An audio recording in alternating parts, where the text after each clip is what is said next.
Hi, my name is Abel Kano, and I just want to start by congratulating you for gathering together to launch your new leadership teams. Take a look to your left and to your right, maybe give a couple high fives. We're about to go on a journey together. I just want to say a word or two about myself. If you allow me, I'll be your leadership coach and trainer today. And I was originally born here in Boston, Massachusetts, grew up in Hawaii and Indianapolis. And I began to learn, because I had the privilege of being in a new school almost every year, that my family is more than just who I was born with, but it's who I chose to love, who I chose to act with and stand with. And that was an important lesson, because sometimes, and I don't know if you can resonate with this right now, we felt like David going up against Goliath. We felt like some of the challenges and the changes that we wanted to see in the world felt insurmountable. But when we came together the way you're coming together today and created a real team and began to see our resources in new ways, our creativity, our capacity, our experiences, we began to learn that we have real power in working together collectively. So I want to congratulate you on that first step. We're going to be together for about an hour today. And by the end of our hour, we'll have done a few things. The first is we're going to create a shared purpose today. A shared purpose for what your inspiring vision, what your motivating vision is for what your team in particular is coming together to do. The second, we want to be sure everyone's voice is heard. Being respected means something different to each and every one of us. So we want to be sure that as a team, we have a set of norms or community agreements that will help you feel like you're becoming a dream team rather than a scream team, right? Third, what we're going to do is create some roles. And this is really about making the most of your individual experiences, gifts, talents, and skills in a way that really lends itself to the purpose that we set up. And finally, this is one of the most energizing parts of the entire session. We're going to create a team name and a team chant that allows people not just to see you or hear you, but to experience your team's courage, your team's solidarity, and all the energy and passion that you bring into this work by the end of the session. So are you ready to roll? I can't hear you. Shout it out. Give me some energy. Say yes if you're ready to roll. All right, let's go. The first thing you'll need to do is select a couple of roles to help us get started.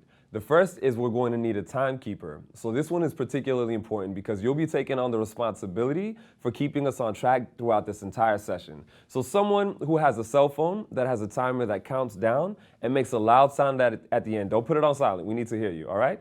And you should be comfortable cutting people off. That's part of your role, all right? So do you have that person? Look around, see who it might be. All right, don't be shy. Step up, step up. Okay, cool. We got our timekeeper. The second is we'll need a scribe, someone to write down some of the notes as we move through the session. Who might be able to do that in your group? Go ahead and raise your hand and shout it out. Okay, great. So the first thing that we're going to do is begin by coming up with what our shared values, our common interests, and unique resources will be. If you look in your packet, you'll see a worksheet that actually helps you move through that session. You'll have 10 minutes total to do that. So timekeeper, this is your first opportunity to keep us on track. Why is this important to do? Well, when you come together and you begin launching a leadership team, we believe in community organizing that the resources actually come from our people. So it could be really useful to see what amongst you all do you really value? What do you really care about? What are you most interested in changing? And what particular resources or experience or talents might help you achieve that goal? So what we're going to do is just take 10 minutes to explore that amongst yourselves, amongst your team. Write those all down on the sheet and come back to me when you're done. Okay? Let's get started. All right, team, welcome back. What we're going to do now is jump into your shared purpose exercise. So there should be a page in your workbook that says shared purpose right at the top. If you're ready, please turn to that now. While you do that, I want to say a word about why this might be valuable for your team. Now, I think it's special, and just look around the people in the room. I think it's special that each and every one of you made the choice, the commitment to be here together right now, at this time, at this place. And, you know, if we took a moment to really talk about it and ask each person, we might find that there were different motivations, different things, and different aspirations that brought you all to the room right now. So wouldn't it be valuable to actually have a chance to hear each and every single person's voice? And not only that, but to focus on where we converge, the commonalities, as opposed to all the differences that come up in our group? And wouldn't it be spectacular if by the end of that process we had a grounding vision, a statement that we could look back to really point as our northern star for our teamwork moving forward? That's actually what we're going to do now. You'll notice that there are going to be 4 steps in this process to be sure that everyone gets heard and we have a statement that we can all be happy with. The first is individual work. That'll be 5 minutes for you to answer 3 questions that we'll come back to in a moment. The second is teamwork. The third is individual work again. And by the very end, we'll do another round of teamwork that'll help us consolidate our different thoughts and have a final shared purpose statement. So for this first bit of teamwork, we'll have 5 minutes as individuals to really do some blue skies thinking. And one thing I hope you can focus on here is, your statement and your ideas might be very different from the person next to you. And in fact, I think that's great because the differences will really help us get the best statement that we possibly can. So what you'll have is 5 minutes to answer first the question, what? Now, this is really what the motivational and aspirational vision for your team will be. What can this particular team achieve in the world? We'll move then into the who. So when we get out there and we launch out of here and start getting into action as a team, who are the specific people, our constituency, that we'll focus on organizing? And finally, how? What specific activities can we get into that can really help us achieve the what that we've painted in our vision, our aim?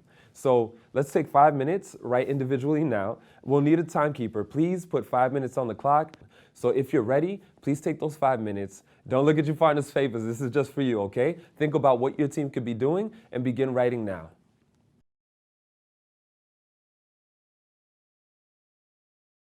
What we'll do now is take 10 minutes, and the group is going to come together. And one by one, each one of you will share out loud what your shared purpose statement is. You'll read this out loud, and we'll need one person, our scribe, to stand up by the board or flip chart paper and write the key words under each column. Keywords that come up under the what, keywords that come up under the who, the keywords that come up under the how. What you'll notice is that there's going to be a fair amount of difference under each column. Under the what, you might have some different visions. So this is critical to moving forward for the next step. Scribe, we'll need you to ask the team to shout out which words or phrases under each column really resonate. So when we look at the what category, what words actually came up that were motivating, energizing, inspiring to the team? What really got you grounded? And circle the 2 or 3 that really stand out to you. We'll do the same in the following column. Focus on the people and really focus on who do we want to be organizing? Who do we want to work with? Where do we think that we'll be able to get the most leadership capacity in our community? And you'll want to circle a couple of names or a couple of words there. Now, one tip on this is that you may have some very broad categories. You may say something like people in Massachusetts, right?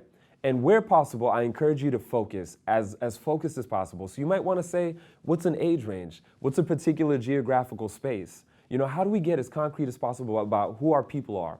And, for those of you who are really thinking about, I love a lot of people. I think a lot of people need our help. Our team can do a lot of good for folks who are outside of our immediate community. Here's what I would invite you to think about. This isn't the only group or the only community your team will ever organize, but what we do want is one place to start, one place to focus our efforts in the beginning. And once we have a team that's expanding, we can then bridge outward to involve more people. This is going to be a core piece to your team's shared purpose. Then you'll look at the specific activities, the hows. What kind of tactics gave your team laughter? Got you inspired, got you motivated, really would demonstrate your courage, right? Your hope, your solidarity. Which one of those things would really get you moving? Circle those. When you're done circling those things in all 3 categories, come back and we'll get into the next step. So you have 10 minutes to go. Let's start now.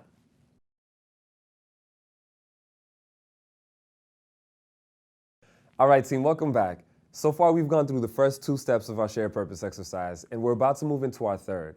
So what we'll do now is focus on individual work again.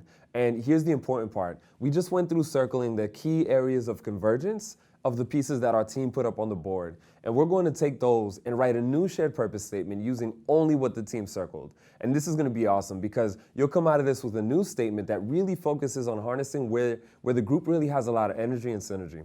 So what we're going to do is take 5 minutes and put those on the clock. So timekeeper, you've been doing so well at keeping us on time. Let's put 5 more minutes on the clock. And again, have the buzzer go off nice and loud. And don't hesitate to interrupt us if we're getting really excited in this part, okay? So we're going to take these 5 minutes and get started now.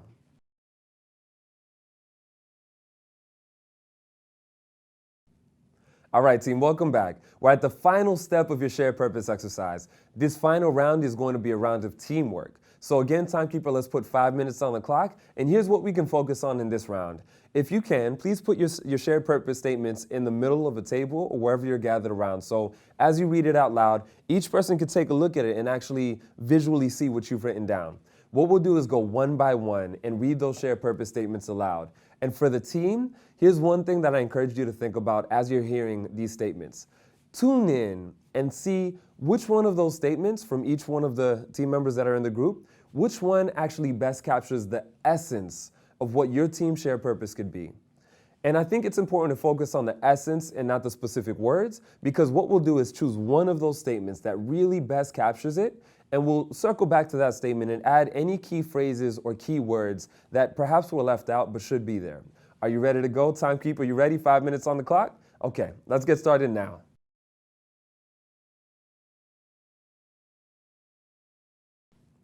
All right, team, welcome back. You just finished your shared purpose exercise. I want to congratulate you for that. Give a couple of high fives on either side. Give yourselves a round of applause. Look, I know you just did a lot in a very short amount of time. There are probably moments where you're like, man, we disagree. Are we ever going to get through this thing? But you know what you did? You focused on where you share agreement, the commonalities, and you came out of that with the final shared purpose statement that will guide your team for weeks and months to come. So congratulations for that. What we'll do now is transition into the norms or community agreements exercise. And just a word or two about what this is. Have you ever been part of a team that you might call a scream team? You know, like you're part of this team, but people were disagreeing, work wasn't getting done on time, you were committed, but your energy was just being drained every time you went to one of those team meetings. You know what I'm talking about, right? That's the scream team. What we have the opportunity to create now is the opposite. We call those the dream teams, and you know what that is, right? Everybody's doing their part. You love going to the team meetings because you're energized by the work that you're doing together. When someone steps up and commits to doing something, you're able to trust and know that they're going to do it, that they're going to follow through. And most of all, most importantly of all, you feel a sense of solidarity with those people. You feel like that team has your back, and you know that you have theirs, right? So we have the opportunity to create that experience for you right now. And what we call those are norms. So what we'll do is go through a process of identifying what specific norms or agreements can we put in place to really help us feel heard and understood. And part of our work as community leaders and organizers is to make the implicit explicit. What I mean by that is sometimes when you're part of a team or an organization, there are actually, agreements in place about how people are going to work together and how decisions are going to be made, but they're not visible anywhere. They're not written anywhere. And not everyone who's part of that community actually had a voice in making those norms real. So what we want to do now is make all of our agreements explicit. We all want to be respected, but what it feels like to be respected is different for each and every one of us. So we're going to do that now. And if you want to read more about this, there's actually a feminist scholar named Joanne Freeman who wrote a little bit about this in an article she titled The Tyranny of Structurelessness. And it's awesome. I encourage you to take a look if you like. The first thing we're going to decide is how to decide. And we're going to vote this first round, by consensus, meaning everyone in the group has to agree that this is the way we want to move forward. And I want to give you a couple of options. Timekeepers, there should be times right on the worksheet indicating how long we have to get through each section. So take a look at those now and be sure that you put that buzzer on. And again, you've been doing such a great job, so feel free to cut us off whenever that time is up. A couple of options here for how we make decisions. We want to be able to vote, and this is going to be by however you elect to do it. So let's take a couple of minutes and actually do this right now, okay? Let's get started. What we're going to do now is move into discussion and decision making. This is really about what norms could you put in place to encourage vigorous debate, where you can not just shut out dissent, but actually encourage it, differing opinions. How do you weigh input, balance that, and find ways to move forward as a team? As a process, what we'll do is actually begin by looking at the always do and read them all out loud, and then focus on the never do and read those all out loud.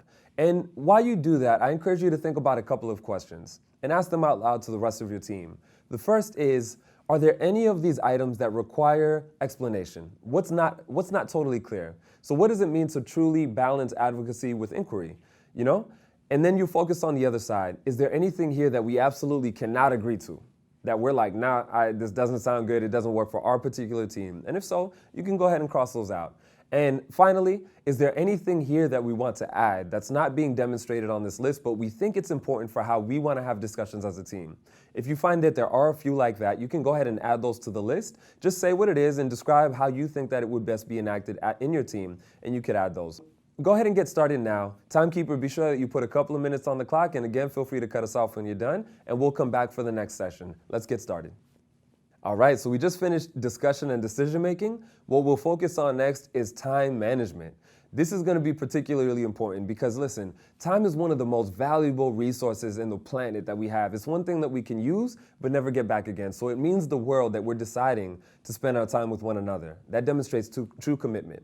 And I think in order to really uplift that, it could be valuable to have a couple of norms about how we're going to manage our time together. So just like in the last section, let's focus by reading out the always do, reading out the never do, clarifying anything that we don't fully understand, adding any that are missing, and crossing out any that we can't particularly commit to. And one thing, for example, is maybe describing what it means to you to be present throughout an entire meeting. That's one way to demonstrate respect, for example. But if we're tweeting while someone else is speaking, it might be a little difficult to really feel respected in that space. So go ahead and explain what you think needs to be there, add anything that you want to see. And Timekeeper, again, put a couple minutes on the clock, and we'll come back in a few minutes. Let's get started.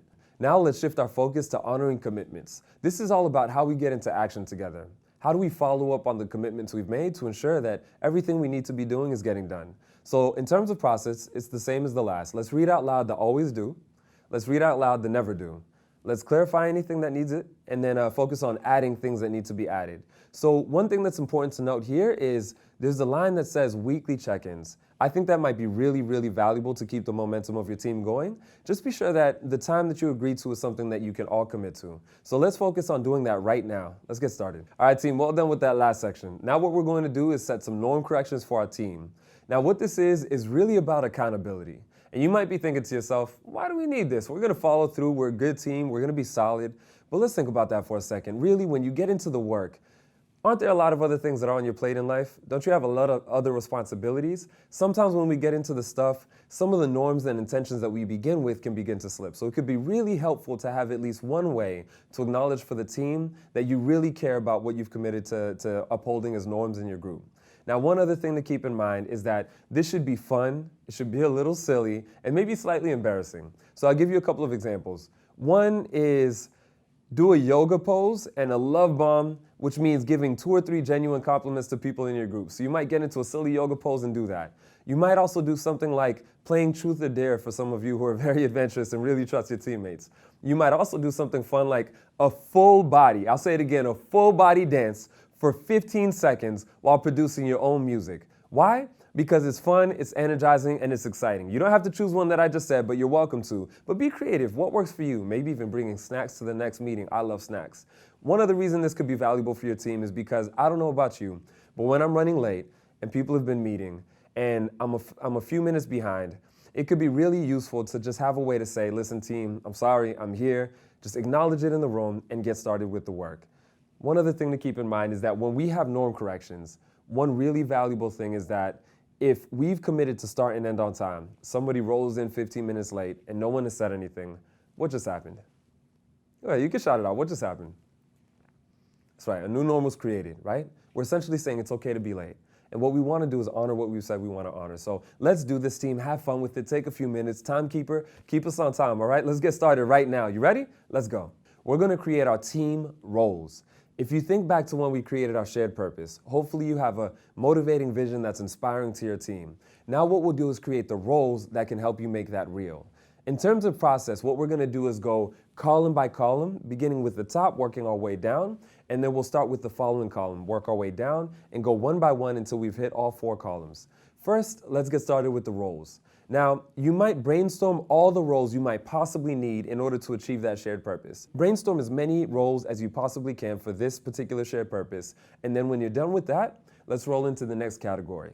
We'll take one role at a time and come up with what responsibilities that person might have. One important distinction here is that you want to focus not on particular tasks, but on outcomes. For example, an event coordinator would commit to making sure our events run smoothly, not necessarily just sending an outreach email or something of that nature. And then once you're done doing that for each particular role, you move into the next session. It's called You Would Be Good for This If.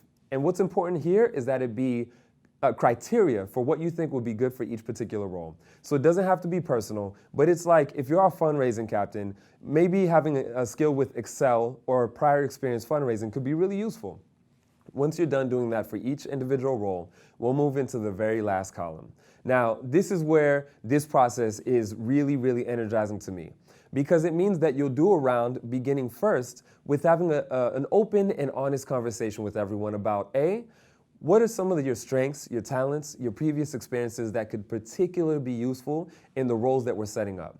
And B, what are some of your limitations? And I know it could be difficult to be a little open and vulnerable in this case, but it would be admitting something that you're not necessarily good at or something that you would really need the team's support with. Now, this is really important just to be open and honest. Once you do that for each person going around in the circle, let's really focus on team role by team role, asking as many people as possible who are A, interested, and B, fit the criteria to sign up for that role as possible. For example, you might have 2 or even 3 people who want to be team coordinator, and that's okay. Once you have a few people in each category, what we'll do is start right at the top and have an open discussion about who is best suited or best fit to play that role, who has the most energy and passion for that role.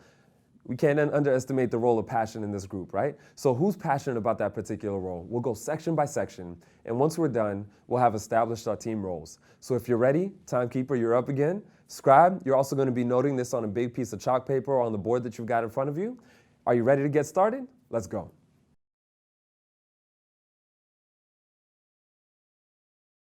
All right, team, well done. We've just established our team roles. What we're gonna do now is transition into the next piece. This is where we create our team name and chant. Now I'm excited for you because this section is super energizing. Are you ready? What I need you to do is first, if you've been sitting down, stand up, right? Stand up, get up out of your seats, shake it off a little bit. If some of you are still sitting, I know you might still be sitting at home. Now's the time to stand up. Stand up and stand in a circle or stand next to one another. Are you ready? Okay, good. What we're gonna do now is create our team name and our team chant.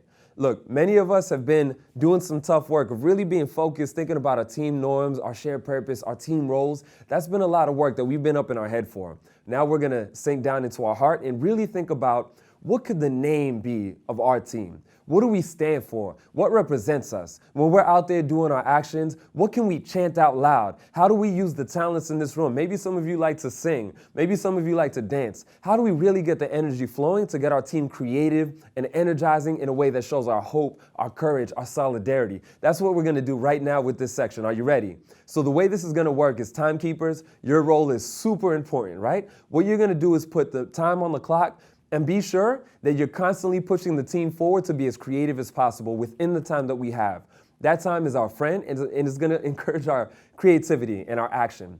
Another important thing is you may be waiting and kind of thinking up in your head to have the best idea before you say it. And what I encourage you to do is literally just shout as many names and potential ideas as you can out as possible. You literally want to be screaming over each other. If someone says something that you like, snap for them, clap for them, and say, okay, look, let's use that. Let's build that together. And by the end, you'll come up with something that you're really excited by, okay? So we're going to take a few minutes. Again, shake your body out. Get ready to have a good time with this. Put the timekeeper on. Is everybody ready? Okay, let's get started.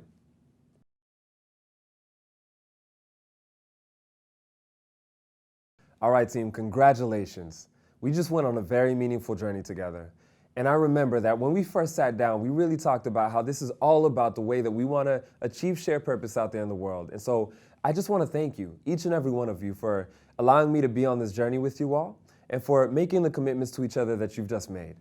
I mean, leadership, as the way that we define it, is about enabling others to achieve shared purpose in the face of uncertainty. And I know that that's what you all are doing now. So again, give yourselves a round of applause. This is fantastic. I also just want to appreciate you. I know that you just went through some tough work. You had a limited amount of time. But if you look back, look at all the work that you just did. Look at the posters, the charts, all the writing that you have. Now you have a shared purpose. You have some norms. You have roles and a team name and a team chant. So that's really going to serve you in the future. So I appreciate you making the choice to really dig in on this experience. What we want to do now is take a few minutes to actually evaluate what we just did. Now, every time that we as a team get into some kind of action together, we want to think about what in particular were pluses, what worked well, what stood out, how did people contribute in our group that we want to lift up because it's something worth learning and keeping in the future. So what are some pluses from the experience that we just had together? Then we want to take a few minutes and think about the deltas, which is a triangle, the mathematical symbol for change. If we were to do this exact experience again, what are specific constructive suggestions for how to make this example better, make this experience better in the future? So take a few minutes, timekeepers, maybe you put 5 minutes on the clock and just evaluate this session. I once had an organizing mentor say, if it's not worth evaluating, it's not worth doing. So in a sense, this is an opportunity to continue learning for the future. So again, congratulations. Take some time to appreciate, celebrate each other, and evaluate this experience. And I look forward to being with you again in the future.